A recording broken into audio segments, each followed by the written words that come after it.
O áudio que vocês vão ouvir agora é parte do podcast Xadrez Herbal. Caso vocês queiram ouvir mais sobre esse assunto e outros temas de política internacional, é só ir em xadrezherbal.com.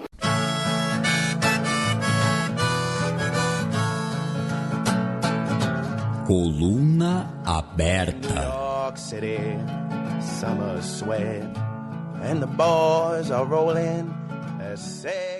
Netanyahu é indiciado por corrupção, fraude e abuso de confiança.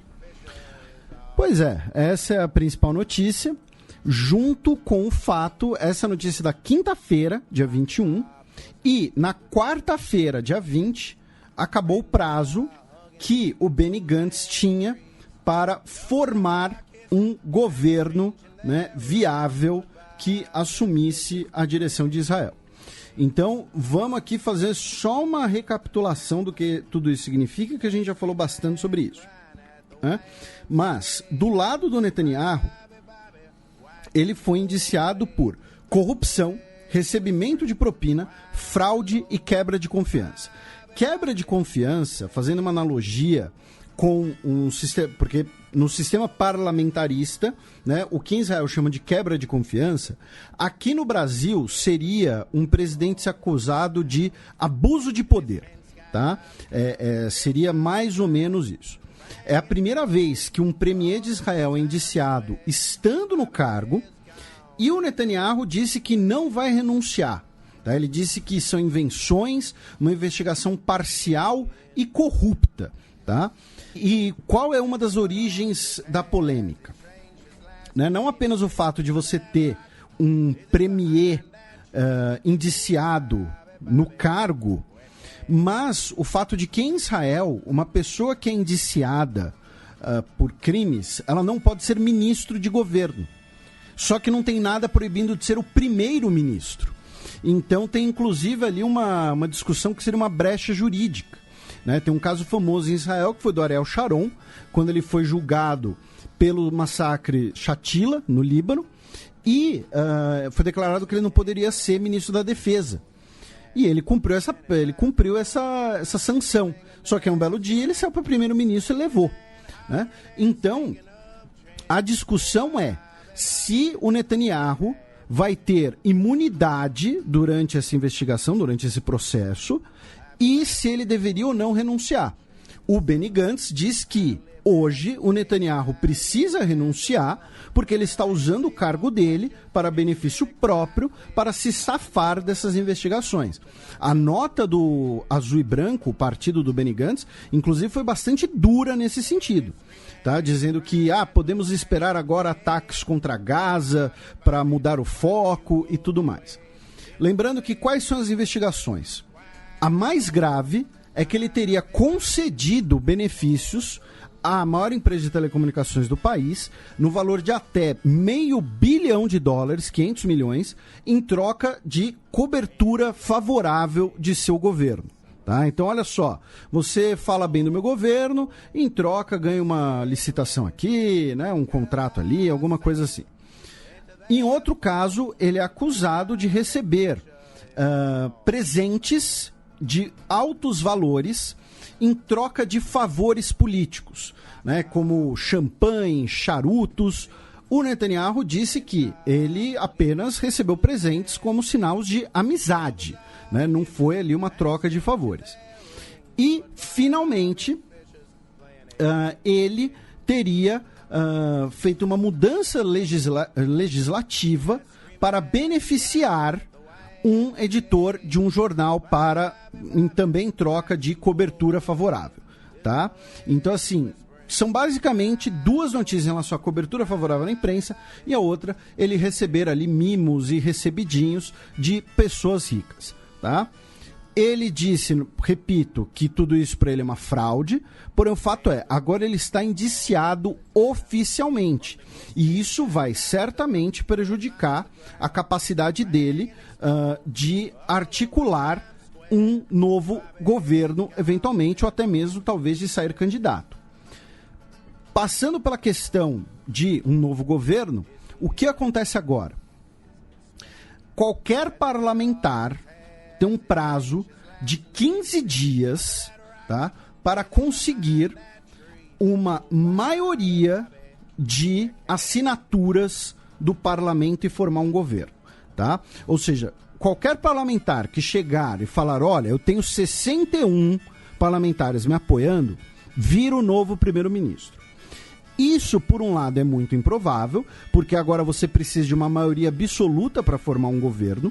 O Benny Gantz poderia até conseguir formar um governo sem maioria absoluta, porque ele contaria com a abstenção da lista conjunta dos partidos árabes. Agora não tem essa possibilidade, agora tem que ser apoio explícito.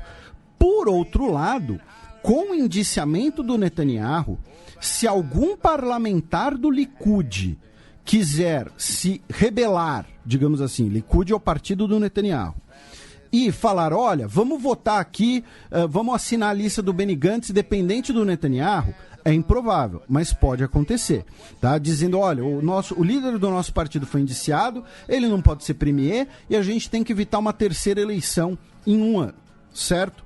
Então, são duas coisas que não juntas, não são correlacionadas, mas andam juntas.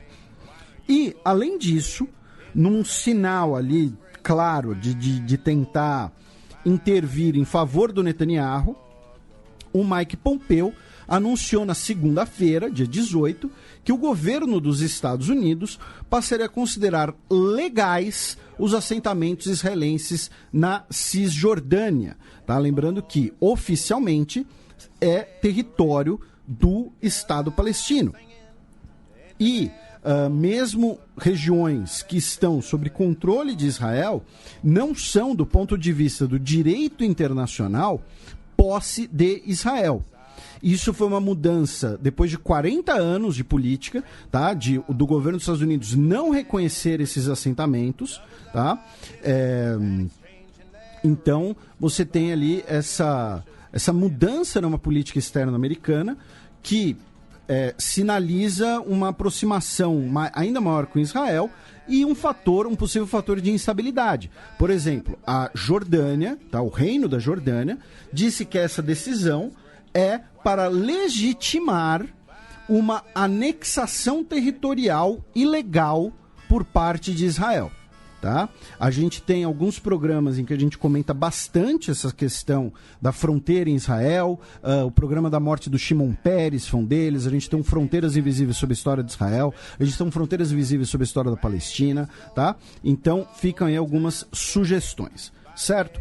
Cruzando a fronteira entre Israel e Líbano, continuam as manifestações e o parlamento continua travado, já que o parlamento está cercado de manifestantes e o parlamento teve que adiar a sua sessão. Tá? Então, assim, o governo libanês está literalmente paralisado. E esse uso do literal aqui é justificado, tá? Não é exagero. Aí a gente cruza outra fronteira, vamos até a Síria, onde ataques israelenses nessa semana, tá?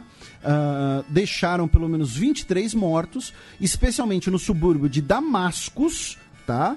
E desses mortos, segundo as forças de defesa de Israel, 16 deles seriam iranianos, tá? Seriam alvos da Guarda Revolucionária Iraniana na Síria, né? Que é o grande objetivo de Israel na guerra da Síria é evitar posições iranianas consolidadas bem na sua fronteira, certo?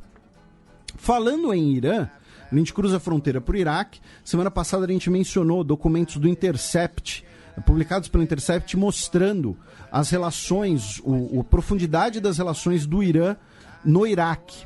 Muita gente pediu pra gente comentar melhor isso, só que eu não tive tempo de lê-los, tá? Então peço desculpas, mas a gente certamente vai abordar esse assunto aqui em breve, tá? Aí a gente cruza a fronteira entre Iraque e Arábia Saudita, onde a Aramco, né, a petroleira estatal saudita, anunciou que contratou 25 bancos para trabalhar no seu futuro IPO, né, Initial Public Offering, né, que especulam, né, esperam que seja o maior IPO da história, né, que a Aramco vai chegar com 2 pés na porta da bolsa e vai se transformar na empresa com maior negociação na bolsa de valores, superando logo de cara a Apple, que foi a primeira que bateu na casa do $1 trilhão, certo? Os 25 bancos, né, todos estão ali, segundo analistas, disputando ali na porrada, né, o direito de negociar essas ações, e envolve desde grandes bancos europeus até bancos regionais árabes e, é claro, né, bancos chineses também, né? Lembrando por que a Aramco quer fazer isso, porque o governo saudita quer vender uma parte da sua estatal de petróleo para levantar capital, para colocar no fundo de modernização do país, para justamente distanciar a economia da Arábia Saudita de uma total dependência do petróleo, ao mesmo tempo investir no país, né? Eles querem construir lá um Vale do Silício saudita, para satisfazer, aproximar, inclusive, com a sua população jovem, já que a Arábia Saudita tem essa grande bomba relógio. 40% da população saudita é jovem e está começando a ficar de saco cheio de viver num governo isolado, né? Tanto que a Arábia Saudita, depois de 40 anos, voltou a ter cinema, por exemplo. E, aproveitando esse tema aí dos 25 bancos, o maior IPO da história, a OCDE publicou ontem, né, a revisão das suas previsões econômicas para 2019, dizendo que a economia mundial deve fechar o ano com um crescimento de 2,9%, o menor valor da década. Tá? E culpando isso por indecisão de governos em investimentos públicos, mudanças climáticas e digitalização das economias. Finalmente, a gente cruza ali o Golfo Pérsico, vamos até o Irã, onde tivemos uma série de protestos na última semana contra o aumento do combustível. O governo determinou que o preço da gasolina ia subir 50%. Vejam só, é como se a gasolina que custasse R$5 do dia para a noite custasse R$7,50. Tá? Isso porque o Irã descobriu um dos maiores campos de petróleo existentes. Exatamente. Né? E aí, além disso, foi limitado uma cota de 60 litros, tá, a cada mês. Para mim não ficou claro se seria por pessoa ou por veículo. E para cada litro adicional desses 60, o reajuste foi de 300%, também conhecido como 3 vezes mais. Tá? Por que tudo isso? Porque o Irã tem tido problemas para refinar petróleo por conta das sanções dos Estados Unidos, que voltaram a ser impostas após a saída dos Estados Unidos do acordo nuclear. Junto com isso, né, o Irã tem exportado menos petróleo, consequentemente tem entrado menos moeda forte, teve uma desvalorização da moeda iraniana, o real. Então você tem ali um efeito cascata na economia do Irã, que chegou até o preço do combustível, que por sua vez afeta todos os outros preços. Para os ouvintes novos, né, a gente falou bastante sobre isso no caso equatoriano, de que o impacto do aumento da gasolina afeta toda a sociedade, né, porque você tem um inflacionamento dos principais produtos para subsistência. Exatamente. E aí nós tivemos uma série de protestos. Números extraoficiais da Anistia Internacional falam em até 100 mortos, tá? 106 mortos em 21 cidades diferentes. O Irã, por sua vez, fala de 5 mortes confirmados oficialmente, tá? Lembrando que o Irã é um país bastante fechado, então é sempre muito complicado, né? Questões de fluxo de informação.